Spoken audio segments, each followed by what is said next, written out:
কুমিল্লার গুগরার বিল আমরা কিন্তু অনেকেই জানি না, আর উপর থেকে এরকম ড্রোন দিয়ে দেখতে কিন্তু খুবই সুন্দর লাগে। আর অসম্ভব সুন্দর এই গুগরা বিলটা হচ্ছে চান্দিনা উপজেলায়, এবং আপনারা এই কচুয়া একটা অংশ পেয়ে যাবেন। আর বিশেষ করে এই লাল মসজিদটাই হচ্ছে গুগরার বিলের মেন আকর্ষণ। আপনারা অনেকেই কিন্তু আমার ভিডিও দেখেন, এরকম প্রাকৃতিক সুখ নিতে চাইলে আপনারা অবশ্যই গুগরার বিলে চলে আসবেন। আর সুন্দর এই প্রাকৃতিক বিলে কিন্তু অসংখ্য মানুষ আসে, আর শুক্রবারে আসলে কিন্তু আপনারা অনেক মানুষ দেখবেন। আমাদের পাশে কিন্তু প্রচুর মানুষ। আমরা একটু ড্রোন ফ্লাই করে আপনাদেরকে পুরা বিলের এই গুগরার বিলের ভিউটা একটু দেখাচ্ছি আপনাদেরকে। এই যে দেখুন, আমাদের মন প্রাণ সবই জুড়াই গেল। আর আপনারা আসলে আপনাদের ওই অনেক ভালো লাগবে। আপনারা কিন্তু এখানে নৌকা দিয়ে ঘুরতে পারবেন। বিশেষ করে ওপর থেকে দেখলে কিন্তু অনেক সুন্দর লাগে। কুমিল্লার মধ্যে এরকম গুগরার বিল আসলে ভাবাই জানা। আর এই সুন্দর এবং মনোরম পরিবেশে আসার একটা ভিডিও আমি পরবর্তীতে আপনাদেরকে দিব, রাস্তাঘাট সহ। আপনারা কুটুমপুর থেকে, চান্দিনা উপজেলার কুটুমপুর থেকে কনগ্রাই চলে আসবেন।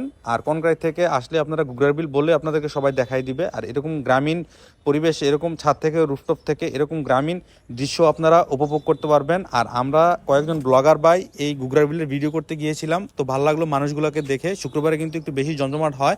তো আপনারা যারা আমার ভিডিও ভালোবাসেন অবশ্যই শেয়ার করবেন আর কমেন্টস করবেন। সুন্দর সুন্দর জায়গার ভিডিও দেওয়ার চেষ্টা করব। ভালো থাকবেন। আজকে এই পর্যন্তই। আল্লাহ হাফেজ।